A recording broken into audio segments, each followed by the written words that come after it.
Hello everybody and welcome to our Anaheim 2 preview show slash San Diego wrap-up show here. And this one is going to be a little bit longer because, my goodness, we have a lot to talk about here. Well, I want to start off here with the track here. I am playing a custom-made Anaheim 2 replica by Vivid Suff IXO something else. I don't remember what the rest of it. But if that's you, let me know down in the comments below. I'm writing your track right now. But yeah, I want to start this video off with the fact that yeah, San Diego was crazy. I did not go, unfortunately. Wanted to. I'm shooting for Anaheim 3 instead. But yeah, I could still talk about it because, my goodness, a lot happened. And yeah,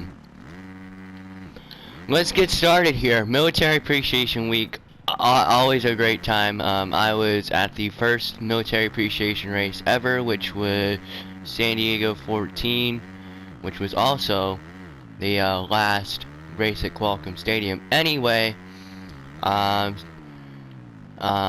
yeah, I want everyone's opinion here down in the comments. Who had the best graphics and the best gear for military appreciation?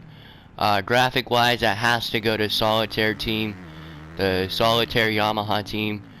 They won graphics. Honda HRC was a very close second. But as far as the gear, oh, I am not sure, because all the gear was amazing. 250 wise, Craig won it for me. Christian Craig's gear won it for me. Star Yamaha's bike graphics were kind of pathetic, honestly.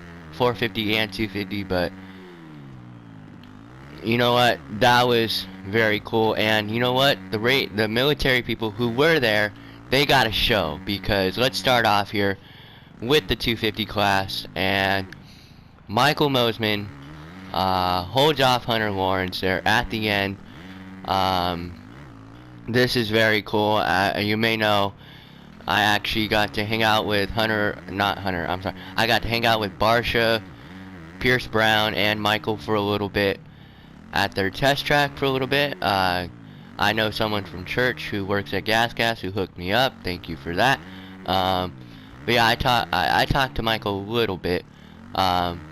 And got to see him ride a little turn track. But like, I'm like so stoked for that kid. I was shaking, like I was shaking. I don't think I've ever been shaking after a race like that, because I remember watching him last year come very close to winning round 5 of the East title of the East Championship last year, and I remember just hyperventilating during that race. Like, I don't know, Michael has always been one of those people for me who, like, whenever I'm watching him, and he's winning a race like he was here, like, I just get so excited, because that dude, like, I know is pretty good friends with his brother Josh Mosman, who works for Motocross Action Magazine. And I've been talking to Josh. I actually I exchanged a few messages with Josh yesterday about everything that happened, and I mean, I'm so stoked for that kid. But Hunter Lawrence, bummed for him too, because Hunter was right on him. And in fact, unfortunately, I think if Hunter didn't crash when he did, because he kind of got loose in the whoops and went down, almost took Mosman with him, honestly. Went down. I think if Hunter doesn't do that, Hunter gets around Mosman within the next lap or something. But that's racing, and kudos to Hunter here, because he caught right back up to Mosman and pressured him at the end. And their pace, Hunter and Michael's pace, like, sometimes we say that TV doesn't do it justice how big some of the obstacles is and how fast some of these guys are going. But I was watching that on TV on Saturday, and my mind was just blown, because their pace out front was unreal. Like, unreal. Even if Christian Craig got like a 10th place start and had to come through, I don't think he was catching them too. Maybe he was, because that was pretty incredible by Christian Craig too. But yeah, even if Christian Craig doesn't go down, and gets like a 10th place start and is coming through, I don't know if he catches them, because that was their pace. Hunter and Michael's pace was unbelievable on Saturday. Unbelievable. Like it looked pretty fast on TV. I can't imagine how fast it looked in the stadium. But yeah, and then I guess we can get to the big talking point. Unfortunately, Seth Hammaker did have a crash before the race. Well, not in practice, but like practice during the week, had a crash. Update on him is that he ruptured his spleen and fractured some vertebrae in his lower back. That's apparently what's came out. But yeah, on to the biggest talking point of the night. Probably the greatest ride of the night, other than maybe some of them, other than a person in the 450 class. Christian Craig falls down in the first turn and comes back to third. And I wouldn't say easily, because if anyone's out there saying that, only reason he came back to third is because you got all these privateers in here that don't know what they're doing on a Supercross track, and their bikes are underdeveloped. I don't want to hear that, because first of all, these privateers know what they're doing, because they're in a Supercross main event. Like, they're in a 250 main, so they earn the right to be in there. And you know what? It's not like they're just gonna see Christian Craig and go, oh well, he's a factory guy, I'm just gonna roll over and let him by. No. Absolutely not. Literally, if I hear someone in the comments saying that Craig got that one handed to him because of the privateers in there, you're gonna get a comment back from me telling you that you're absolutely wrong. Like, I just don't want to hear that, because that's not true. Like, Christian rode his ass off on Saturday, and the battle between him and Freeze, I kind of saw that coming, honestly. I was like, oh, Freeze, Freeze, he's in a podium spot. I don't even think he had a podium spot in the 450. Actually, he did not have a podium spot in the 450. Freeze ain't laying over here, and Freeze did not lay over. And plus, he had to go through like Garrett Marchbanks and Nate Thrasher, and those guys aren't easy to pass. So yeah, I don't want to hear anyone saying that Craig only got up to third because of all the privateers. And plus, he had to close a gap. Like, there was a gap from whoever was in fourth, whoever he passed for fourth, I don't remember, to Freeze. Like, he had to close some gaps up too. And his whoop speed, Craig's whoop speed, ever since at least 2016, Craig has been awesome in the whoops. He's probably, since Ferrandis left, the 250 class, is probably the best 250 rider in the whoops. Yeah, I remember he broke Cooper Webb in 16 in the whoops, and yeah, that was just incredible by Christian. Joe Shimoda too. Joe Shimoda could have easily been hurt in that first turn crash. I went back and watched some of the racing today. Joe Shimoda could have easily been hurt in that crash too. When he came back to fifth, and he was down for a while. Like, it's not like Craig like got tangled up and like got a bike stuck in front of him. No, he was straight up down. Both of them were straight up down, and down pretty hard too. So yeah, I don't want to hear anyone saying that privateers and underdeveloped bikes had anything to do with it, because that's just not right. That's about all I have in the 450s. Not the 250s, because there is a hell of a lot of things to talk about here in this 450 class. First of all, Chase Sexton, great ride by him. Past Muscan, passed him clean because you can argue with me all you want, because if that is Cooper Webb, I don't care if Marvin's on the same bike as Cooper Webb. Cooper Webb is plowing him there, like absolutely plowing him, probably taking him down.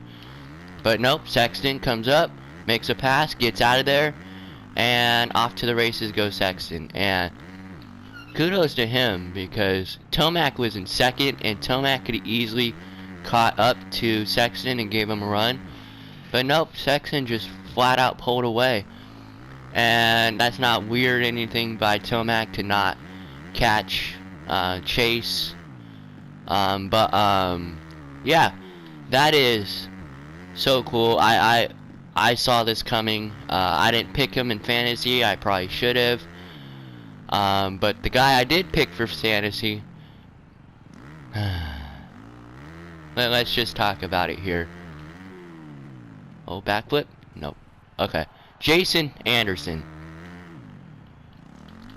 Jason Anderson would have a pretty big points lead right now if his problems that he's had this season did not happen, because oh my god, if Anderson wins this title on a bike that Tomac left, I mean, I know they didn't re-sign him, but still, if Anderson can win this title on a bike that Tomac used to be on, what a slap in the face to Eli that would be, in my opinion. I know Kawasaki didn't give option to Tomac to re-sign. They just said F off, basically. But, my goodness. Come on. Like, Anderson, really? Like, 6th, 7th place start, probably even further back than that, and then pretty much walked through everyone. Like, he pretty much walked through everyone. Like, he didn't really have any challengers. Maybe Eli, not even Eli could challenge him. Like, Jason Anderson so far is the fastest guy in the 450 class, other than maybe Chase Sexton. He is the fastest guy in the 450 class, and he is very good on that Kawasaki. Unbelievable. Like, I know he was on Team Green as in like '09 or something, so obviously he knows that bike. I mean, obviously it's changed since 2009, but he knows that bike, and he's actually doing better than he did on the Husqvarna on this Kawasaki. Unbelievable. Passed Tomac and was gaining on Sexton. Like, was gaining on Sexton before the thing that I'm kind of pissed about. Like, was gaining on Sexton. Like, anyone saying that Sexton or Anderson was just gonna settle there in second and just ride in a second and probably grab the points lead, you clearly were not watching that race, because before the bike issue that we'll get to, he was closing the gap. Like, I know it didn't look like it, because it seemed like right after he got around Tomac, and in fact, if you watch him get around Tomac, he gets around him in the first turn, and by the time they get to the second turn, you could actually see his bike smoke a little bit. I just noticed that today. But yeah, he was closing on Sexton, and that was a damn good ride by Jason. But then he's on a Kawasaki, and yeah, what the hell is going on here? Like, really, like, it's not Anderson or anything. It's the bike. His team pretty much costed him another, like, a back-to-back win. I don't even want to talk about this right now, because this is my RM fantasy right here. Anderson, I had him going back-to-back, and it was really looking good until I saw the bike smoking. And you know what? I remember Zach Osborne in 2017 outdoors at Millville. His bike was smoking, but I believe he salvaged a 4th I don't know if it's the same problem as that, but my goodness, like, I don't even want to touch on it, but bike was smoking, and I honestly thought he was going to be okay, but then once he started slowing down, that was pretty much it. He ended up ninth, and once again, could have had a first or at least a second.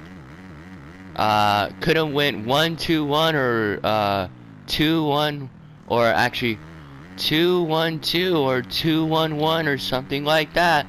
The first round, Barsha got in his way and took him out, and we have some stuff to talk about Barsha and them too. And second round, obviously great ride, takes a win, awesome. And then now, a bike problem costed him the points lead, because that's what it is. Anderson probably, I guarantee you, he had the points lead when he was in second place. And now he is, I believe, 6 points down and not the points leader. Yeah, anyway, let me move on from that before I get very pissed off, because that was my fantasy. I wanted to talk about Ken Roczen here, because the pass on the pass that Jason Anderson made on him is actually a carbon copy of Glendale 2019, but it's in a flat corner instead of a bull corner.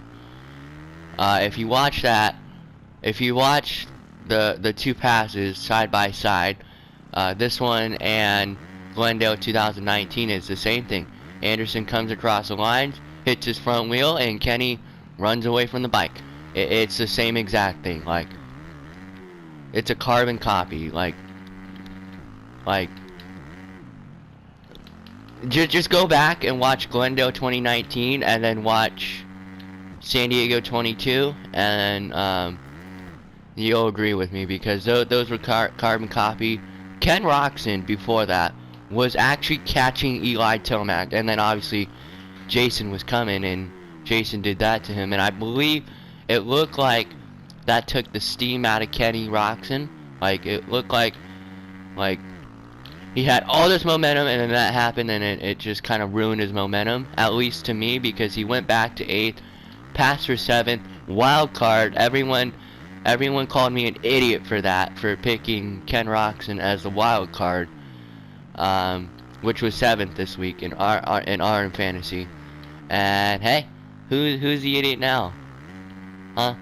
Exactly. Yeah. Went back to 7th. That was the wild card for me. Cooper Webb was going backwards, and Malcolm Stewart has since said that he got arm pump. He got arm pump later in the race, and let's be real, if he didn't get arm pump, I believe he was getting Cooper Webb, and I was getting yet another fantasy pick for Malcolm Stewart in 4th. Ferrandis, if that guy can get a start, I believe he can win. He's very similar to Chase Sexton, where Chase Sexton won, and I think these guys are in trouble because Chase Sexton now knows what it takes to win a race. Now, anyway, Ferrandis is the same way, because if Ferrandis gets a win here, everyone better look out, because I don't know. I don't even know. And the guy with the points lead now is Eli Tomac. Eli Tomac has the red plate with 0 win. This is also the earliest he's had the red plate in his career. Actually, I think it ties the earliest, because he got the red plate 10 years ago in the 250 class at Oakland, which was round 4 that year. But yeah, Eli Tomac has a red plate. Cooper Webb and Chase Sexton are tied, and they are only 1 point down.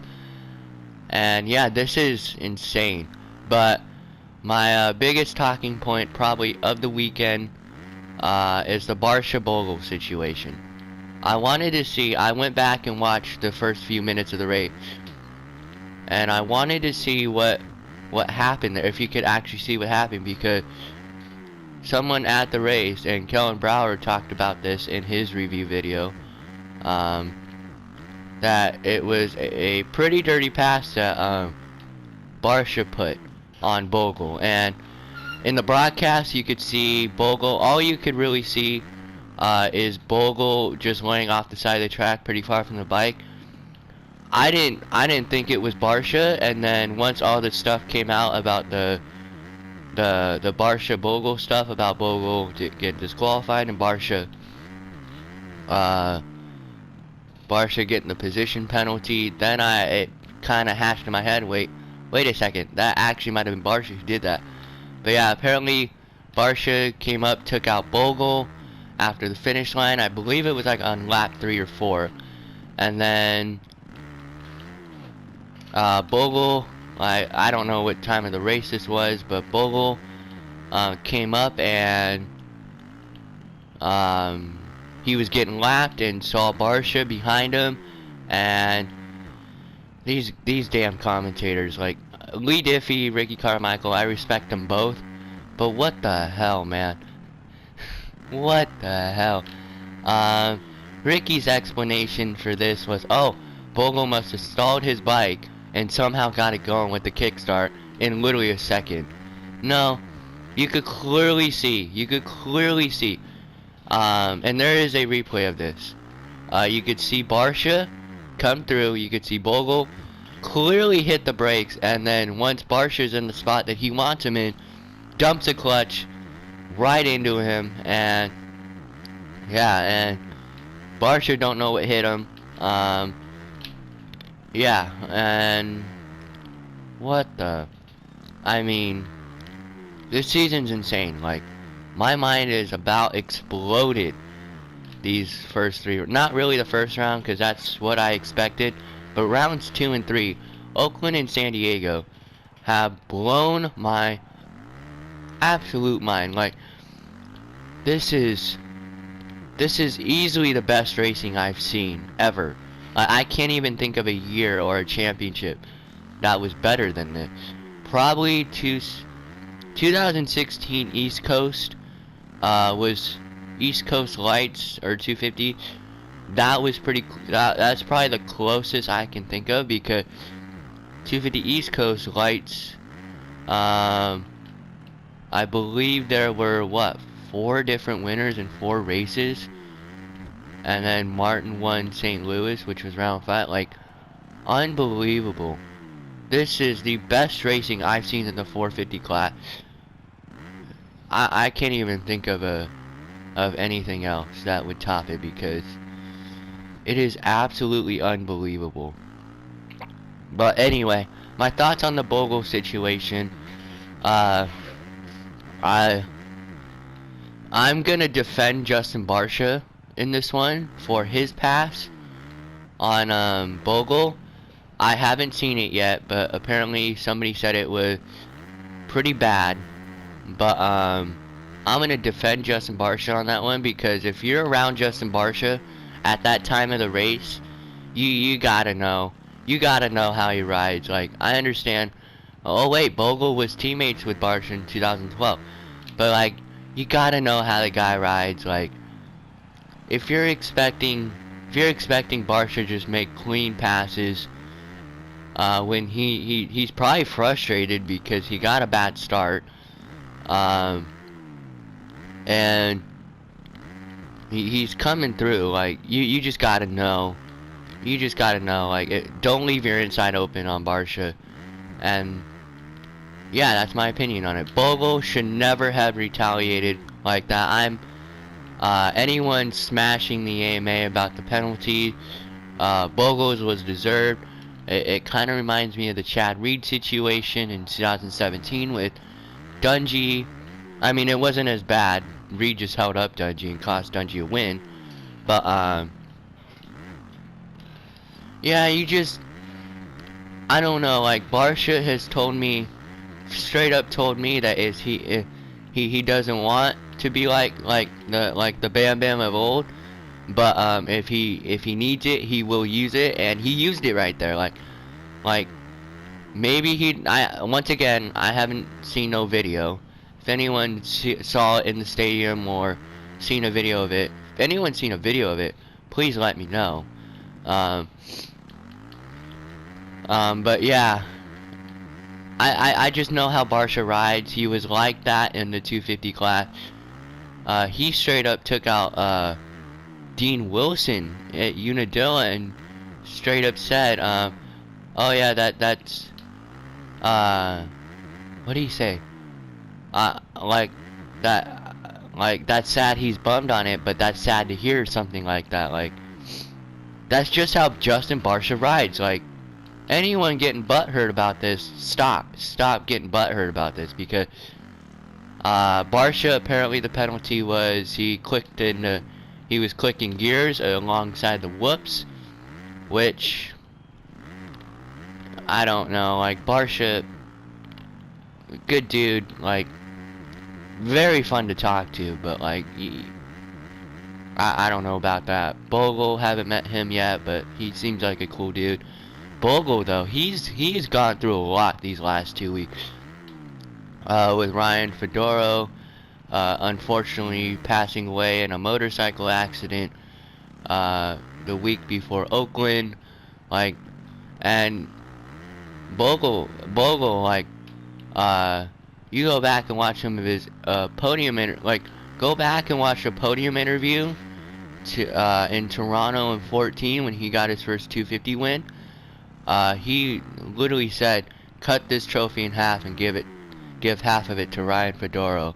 Like, that's, like, Ryan means a lot to Bogle, and I like, imagine going out there after you've lost a good buddy of yours in a tragic way, like Ryan died, and like emotions probably got the best of him, and that incident with Barsha probably pissed him off, like, and then he got the mental side, the personal stuff with Ryan and all that, like, probably pissed him off, and he didn't know, and he let the emotions get the best of him, and it costed him. But yeah, my goodness, what crazy racing we had. Marvin Musquin, I don't even know what to say about that. Who else could I talk about? Adam Cianciarulo. Oh no, we got issues, guys. If you didn't see, they showed it in the broadcast, I think, like, multiple times. Oh yeah, in the broadcast is something I want to talk about too. They showed it in the broadcast multiple times. Cianciarulo coming out of the whoops got a little, I don't know if he got kicked or got sideways or something, but got all crazy in the whoops and dabbed his knee, and yeah, that was not good. That poor guy, like, and I kind of want to make a video about this, hopefully in the future, but what would he been doing if he wasn't hurt? Because his starts of first 2 races were unbelievable. I mean, leading Oakland, and I believe that if he was not hurt in Oakland, he probably would have won that race. That's just my opinion. But yeah, Adam Cianciarulo, he's hurt. Maybe he comes back. I guess it's just, it looked a lot like Faulkner's incident in Nashville, except Cianciarulo didn't go down, but what a bummer. This poor guy, Adam, he was supposed to be the next big thing, and it just hasn't gone that way. Unfortunately, injuries have done it for him, and I wouldn't be surprised to see him retire by 2025. I don't care how young he is, I wouldn't be surprised to see that.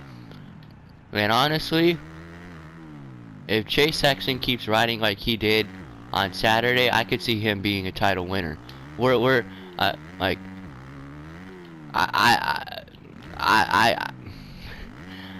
oh boy, I still think Webb will find another gear by the time we get to, what's round 7? Oh, that's Minneapolis. So round 8's Arlington. I think by the time Daytona comes around, we'll be like, oh, who could stop Cooper Webb? But hey, Jason Anderson is for real on this Kawasaki. Like I said, it's a bummer that the things that happen, but Anderson's for real on this Kawasaki. Anderson probably gonna have the red plate once this year, and you know what? With how he's riding, if Cooper Webb finds another gear and nobody could stop Cooper Webb, I believe Jason Anderson could probably stop Cooper Webb, because Jason Anderson's absolutely unreal. We'll just have to see though, because this is insane so far. But one more thing before I go, and it finally bothered me. A lot of the podcasts you're gonna hear talk about this. The goddamn broadcast. What the hell? And I noticed it a lot in the 250 main event. This broadcast in San Diego.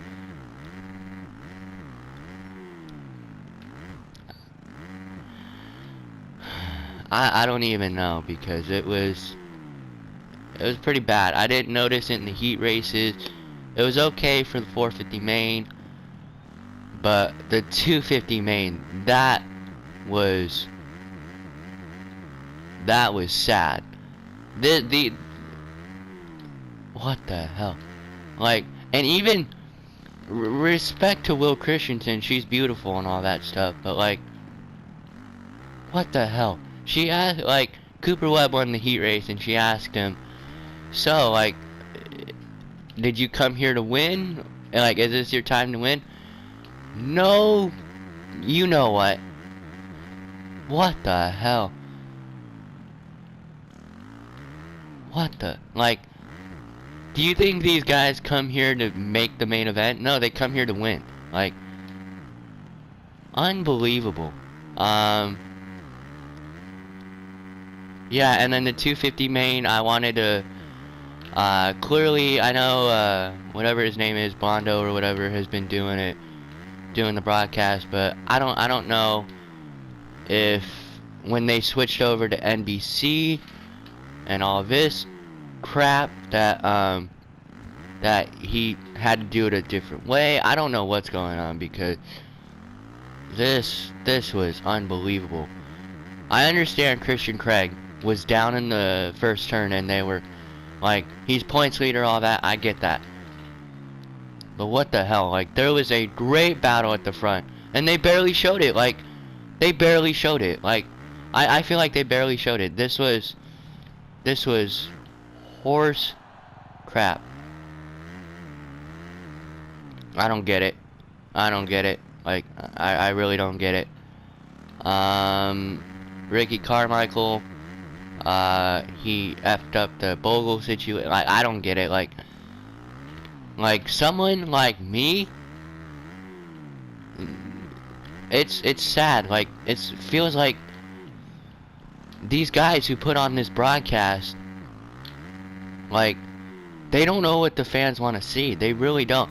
It even happened in Glendale 2019, where Tomac was in the LCQ, and he gets out front, he's leading, but there's a great battle for the final transfer spot in that LCQ, and they never even touched on it.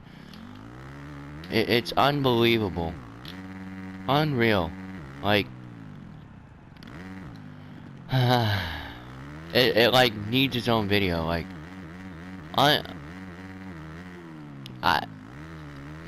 we're just gonna move on to my preview show. A2 this weekend, Anaheim 2, back in Anaheim. Eli Tomac has the points lead, and honestly, I think if Eli Tomac can win Anaheim 2, I think everyone's in trouble. I think everyone is in trouble right now with Chase Sexton getting that win.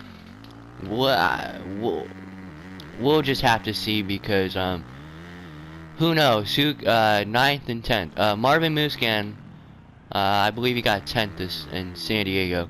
He can come out and win Anaheim too. Or Barsha can come back and win a race. Like, this is unbelievable. And this is a stat I thought of during that the main on Saturday.